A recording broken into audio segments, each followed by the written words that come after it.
like our sector of business, right? Because you might have heard some things, you might feel a certain way when you're like network marketing, people are like, oh, you do that.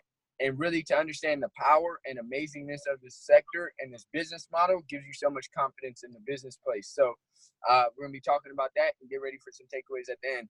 It's on you, Susie. The guts of it, Absolutely where you're going to go with it. Yeah, and it makes it simple for people. So you mentioned network marketing several times Yes, in your answer there. I know you know a lot about it. Sure, of course. And a lot of people in network marketing, I think, have a little bit of an inferiority complex because of the mistakes other people have made in the past, a little bit of the branding stuff.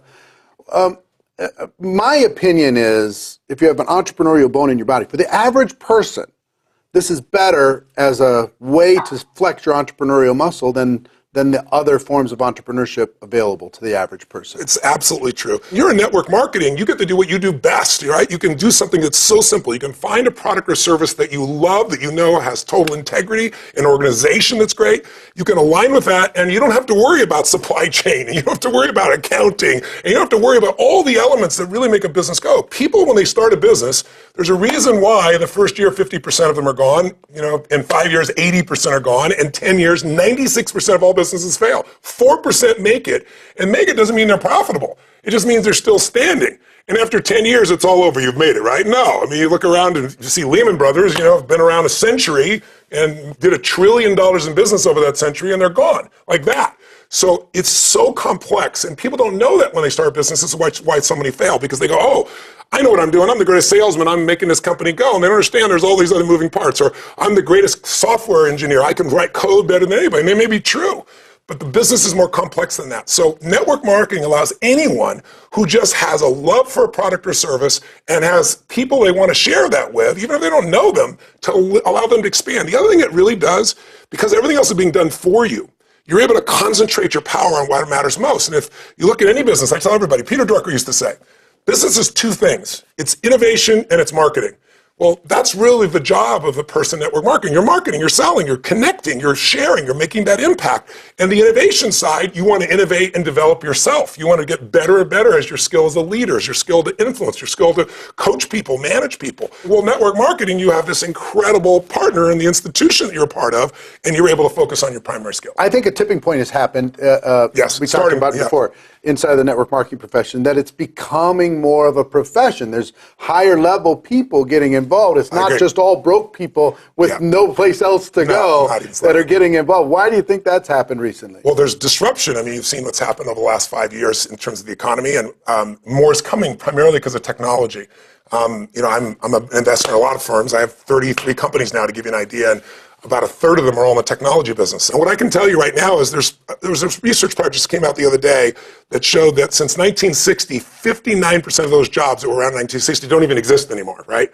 Telephone operators, all these different things, right? When's the last time you called your secretary and said, take a note? You just don't do that. You tell Siri and she prints it out instantaneously for you, So what's happening now, according to Oxford, is they're saying the next 10 years, 49%, that fast. It'll be much faster.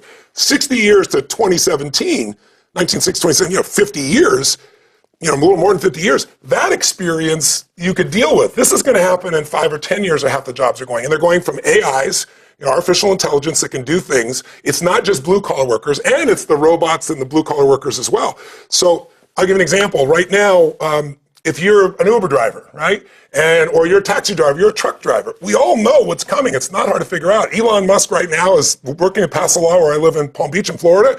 If it passes, my wife's Tesla will drive itself next year. It's just a simple download, it'll do it right now, not 5, 10 years in the future, because he's gathering all that information, because all those cars are bringing in more data that are making these things operate more rapidly.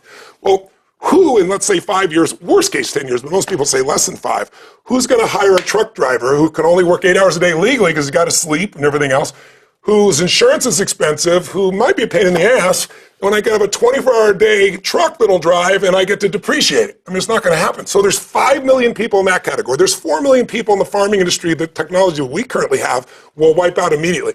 If you just took 2 of those industries, that's 9 million people. 7 million people lost their jobs during the Great Recession when we looked like the world was ending. That's 2 industries. So they're all going to have to find a place to be able to function, and it's really got to start their own businesses, because there aren't that many other jobs that are out there. There's high-tech jobs, there's certain technology, But there's always a need because everything on earth that you see, this room, that painting, this carpet, this building, everything you see, these cameras were all sold. The entire economy is driven by somebody who can sell. And selling is really just sharing when it's a network marketing experience because you're trying to give someone an experience of something that can change their life. And so when I look at that, I say, you'd be crazy not to do it. And also, you're going to see more and more high-level people come as the disruption comes. I think the next 5 years will be a huge boon for many industries, but the network marketing industry will certainly be one of them. You train on so many different topics. You've mastered so many different areas, from finance to strategy to business to personal growth to all different kinds of things. I listened to one of your courses in audio called Mastering Influence. Oh, yes. It's so good. I'm glad you enjoyed it. I mean, you've kind of freshened it up. It was done a while ago. Yes. But if I think of one skill that needs to be, that is highly rewarded and needs to be strengthened inside the network marketing profession, it's this idea of influence. Why is influence such a big deal? It's the number one skill of a leader. Like, what makes somebody a leader? It's your ability to influence the thoughts, the feelings, the emotions, the actions of another human being. And if you can do that with integrity, and integrity in my definition means that you act like a fiduciary, like in the financial business, how it should be, you are putting their needs ahead of your own. Motive does matter. People sense that. That if you're raw and real and you can cut through to that, you can influence people. Owning it, becoming authentic with it is so critical. And I always tell people to influence someone, you have to know what already influences them. You know, if you try to influence your kid, as a simplistic example, to clean their room, you usually try to do it the way it worked for you as a kid, right? Whatever worked for you. But it may not work for your child because they're different. We're all different. And so when you know what already influences someone, influencing them is easy. So I just tell people the person you got to start with, though, is you. If you can't influence yourself, then you're going to be fat because you can't influence your own hands, feeding your mouth. If you can't influence your kid more than the guy in the street corner, they're going to be doing drugs. If you can't influence someone, you're not going to create that passionate connection and aliveness in business or in your intimate life. What really matters is the ownership of the state you're in, like the connection to that person. Like when I go to speak to an audience, it doesn't matter if it's 20,000 people or it's one person. I always load my brain with what do I respect about them, what do I love about them, and my questions that I'm asking to influence somebody are always is, I want to know what do they desire most and what do they fear most. Because life is the dance between what you desire most and fear most. That's where people live. And if you want to help somebody expand their life, you show them how to have less fear, and you learn how to increase their desire or their drive, and their life changes completely. And what network marketing provides the opportunity to do is, when you meet somebody, you don't need to recruit everybody. Probably the biggest mistake in the industry is people are constantly pushing, and people are coming from a place of scarcity, like, oh, I got to get this person. Oh, every woman knows this. A guy that's like, oh my God, I got to get this woman. He's gross. They don't want to be around him. A guy owns himself and would love to connect with you, but if you don't, that's okay too. Like, I know what I'm here for. Women are attracted to a man like that. It's not just women. We're all attracted to somebody who owns themselves. So I think influence is leadership, and I think influence is a skill.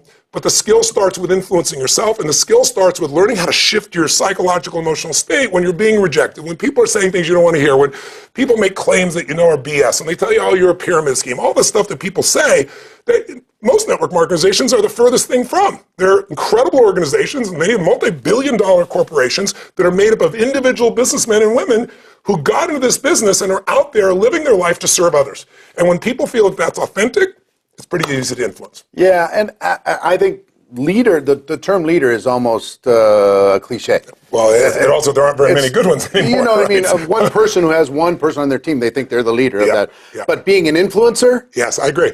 That is a very valuable thing. But it is the skill of leadership. If you get great at influencing, you'll become a great leader. Yes. Yes. So at GoPro Recruiting Mastery this November. Yes.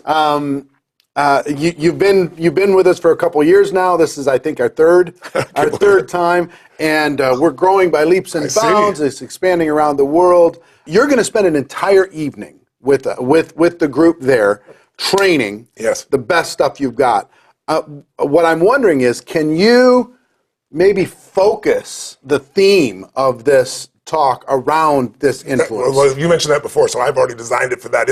We're going to knock their socks off. They're going to come out of there being able to influence, coach, lead themselves and other people faster than they ever have before. And you're bringing one of my buddies there who's a great example of someone who's learned how to influence, which is my buddy Pitbull. But to hear him talk, when you hear his story, I mean, I know it because we become friends as adults, but he was a young boy. His mom was worried he's becoming a drug dealer, and she put him in the car on the way to school every day and made him listen to my audio. And he tried to turn it on to put some rap music, or slapped his hand. Is this your car? You know? Right.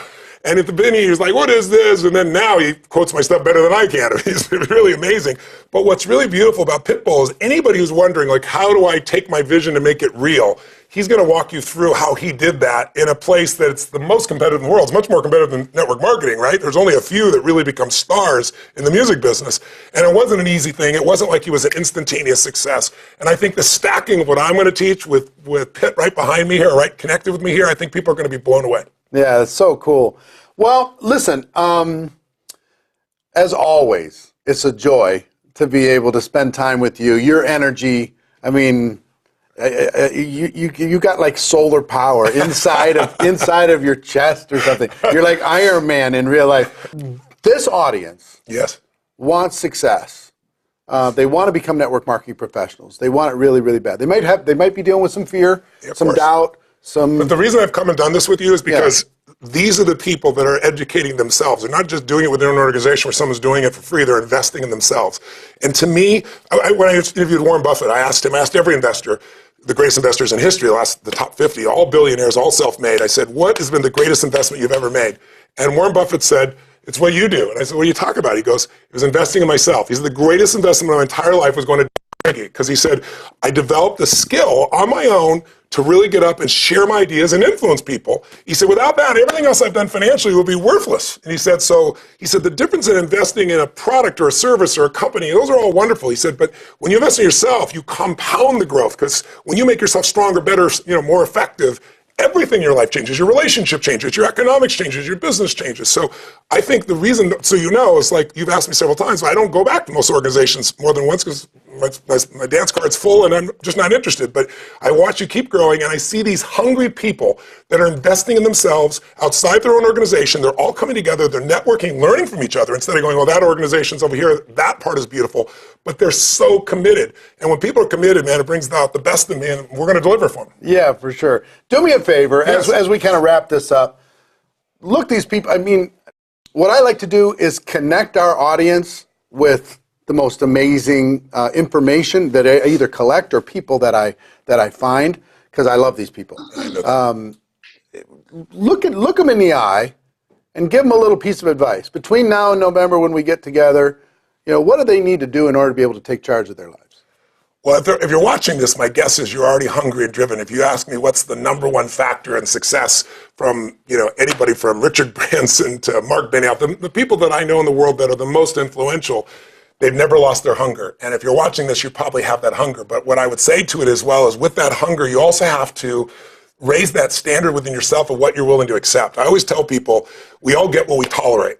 You get what you tolerate in yourself, not other people. It's easy to go, I'm not going to tolerate this in the other person. But the way you lead is you hold yourself to a higher standard than anybody else. And between now and the time we see each other, I'd recommend that you take a look and say, what are the 1, 2, or 3 areas of my life where I'm tolerating things within myself that really are keeping me from going to the next level? And as simplistic as it sounds, just make yourself do it. I don't care how hard it is. Take that first step. That's the momentum. And once you get momentum, things that are difficult are easy. It's a corny metaphor, but the amount of fuel it takes to get off the earth, out of its atmosphere, is tenfold what it takes now to get those things all the way to exiting the solar system. Because once you have that momentum, it takes very little energy to keep it going. The hardest part is getting that initial momentum. That's where most people end their network marketing career. On the verge, right? And they're frustrated. I can remember driving on the 57 freeway, not far from here in Southern California. I was, at the time, I think 18 years old, 19 years old. I was so frustrated. I was working around the clock and nothing was working. And I was so angry, like, why am I working this hard? Nothing's working. And I was like at the verge. And I kept asking the question. It was like midnight. And I literally pulled off on the side of the road. I still have the journals today. I wrote these physical journals. And I wrote, and with tears in my eyes, the secret to living is giving. And I realized I had allowed myself, I'd start out being such a giver, but then when I was frustrated by not getting the results, I kept focusing on, why isn't this working? Why am I not getting the result? I'm working so hard, me, instead of serving. And that day shifted my life, and it didn't take much longer after that, maybe 3, 6, 9 months before things really started popping. It wasn't instant, but that psychological shift of getting back to what your heart is about, getting back to what your soul's about, getting back to serving as opposed to what am I getting and why aren't I getting it. That mentality will keep scarcity in your life. So don't tolerate it. Figure out what are 1 or 2 or 3 things that you're going to shift between now and then you'll have a victory out of that, and I'll give you tools that will accelerate whatever you want to go to the next level. I'll look forward to seeing you then. So, what? Oh man, that video was amazing. Mr. Worldwide. He got Pitbull next. Pitbull dropping personal development nuggets, man. What is the world evolving to? I'm excited to hear more about that. So let's get some takeaways. Susie was here front row. I think she got some notes on her thing. What's up, guys?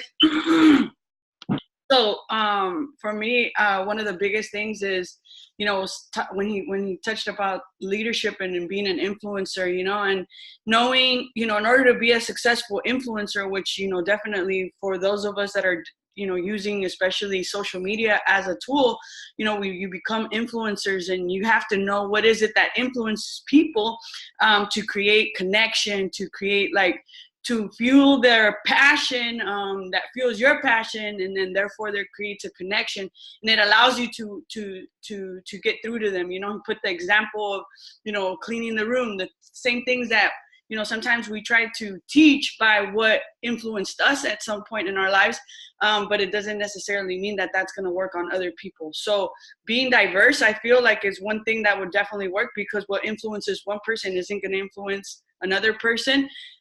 So yeah, definitely those are big takeaways. One other takeaway that I have, you know, it was when he said that to invest in yourself, because investing in yourself creates compound results versus just investing like in one thing. Like if you invest in you know, I don't know, like real estate, let's say you impact, you know, finances, but when you invest in your actual self, then you have the ability to, you know, change your life, and therefore also create results by that investing in yourself in other areas of your life. So fire, love it. Yeah, always invest in yourself. One of my biggest takeaways, I love how you talked about the sectors and the industries changing. There's going to be a lot of change. You can already see it happening, and how network marketing is great positioned for that. I thought that was amazing, and just the confidence of, you know, owning what we get to do. Like the way he explained it is the way I felt when I started. I just didn't know how to explain it as well as he did, right? You know, people would ask me, why don't you make your own supplements? Why don't you do your own, you know, business? Why don't you? And I was like, why would I wait to do all that when all that's taken care of and I could just work on helping people, right? I can get right to the issue that I want to do, and I don't have to worry about all that other stuff, because all that other stuff wasn't what I was passionate about. And all that other stuff was why I didn't want to do a business in the first place. And that the fact that it was all taken care of and I could just work on helping people, making an impact, and really just work on inspiring people through my personal growth was what fired me up. And the fact that we could still have that income as a business owner without all the responsibility, I was like, yo, this is like the best thing ever. Why would I do that? Because I was, for honest, to be me, I was already working so hard that I couldn't enjoy what I was getting. And I said, why would I want to go into a business if I still had to work even harder and not be able to enjoy it? Like, I was already noticing there weren't enough hours. I was working 3 jobs. Roxy was noticing the same thing. So I said, a business owner doesn't look appealing because we were already lacking time. So when he explained it like that, the accounting is taken care of, the products are taken care of, the books are taken care of, the branding is taken care of, the research. I'm like, bro, this is so simple. So that was a big thing for me, but just having a way to explain it better, I think, like, really clarified it for me. And then I really liked at the end where he said, you know, the hardest thing to do is get started. He said, you know, what are 2 to 3 areas that you're tolerating that you can get better at? And he said, just start. And I was like, okay, let me work on my 2 to 3 areas. So, you know, I'll be transparent and sharing. My number 1 is my wake up time. I get to get better at my wake up time because I also get to get better at my go to sleep time, right? So, like, really, really getting clear on my go to sleep time, even if I have things that I didn't finish, or I feel like, you know, I want to work on this, or I need to do this, or like if clients are messaging me or people are messaging, hey, I got to wake up early and I message them first thing in the morning. I'm not going to lose them. Like, I get to get that mentality out of my head so that I wake up early the next day and be empowered with that. Number 2, you know, appreciating my family, appreciating Roxy more, appreciating my, you know, the pups, appreciating friends. And then also working on, you know, I get to get better at connecting, listening, and lightening up. just being more open, being more, you know, fun, being more easygoing. I feel like sometimes I get so like I gotta go that it makes me more strict than is really good for me. So I get to work on those things. So those are my 3 things that I get to get better on. And Roxy's excited out there. Look, I can't wait to hear her 3 things. All right, so let's get some shares, you guys. One thing. What's one thing? I loved the very last part where he said, like, what are you tolerating? And Aubrey, I'm blacked out. I loved how he said, like, everybody knows, like, what is holding you back. Like, nobody knows your life, nobody knows yourself better than you do. And so because you know those things, like, you can change. And he's like, you just got to get it done. And, like, for us, it is our wake-up time. Like, we just got to get up out of bed, like, rush out of bed and get out, because we know that is one of the things that holds us back. Like, yes, we are our own bosses. However, if we have more time during the day, it can make all the difference versus starting our day at 12. Why not start and get a head start and start our day at 7 so that by 10 a.m. we're done with everything that we need to do as far as like taking care of ourselves. And now we have the rest of the day to pour it on into our business, into our clients, into our team members, like all that good stuff. All right, let's get it. Myra, you want to share something? I don't want you to be the only one left out of here. What's up, guys? Happy Monday. For me, I guess just to add on to what everybody has already shared, I love how he said, you know, network marketing is when it's not selling it so much, it's sharing, you know, something that could change people's lives. And I feel like it goes perfect with what we have to offer as health coaches. You know, we've been a part of like what it has changed our lives, and therefore we could just continue sharing with others and potentially change their lives. So that was one of my takeaways. All right, love it. So many great takeaways. Let's get a few from you guys that are sharing live. Let's see. I know people are getting their week started. Veronica, give us a takeaway. What was your biggest takeaway from the video? It won't let me unmute you. My biggest takeaway was invest on yourself, because I feel like I have like so many good ideas inside of me, but I don't know how to like explain them to people. I don't know how to talk to people, so I need to work on that. Also, like being on Instagram, like they said, we have to be a good influencers. So we have to, if you're a good influencer, you are going to be a good leader. I really liked that. So I need to work on investing on myself so I can transmit that to people and have people learn from me. Absolutely. Love it. Invest in yourself. And really, that's the best investment. I love that. It's like an investment that never, you know, it's never going to be a bad investment if it's an investment in yourself. So I love that. Let's get it. Let's get one more takeaway. Marv, you there? Give us a takeaway. I think he's working with a client right now. We'll see if he can come. But you guys, we're excited as we're heading into 2019. I feel like this was an amazing video. We only got a couple more Triple M's for the end of the year. Marv, give us a quick takeaway. It won't let me unmute you. What's up? What's up? Can you guys hear me?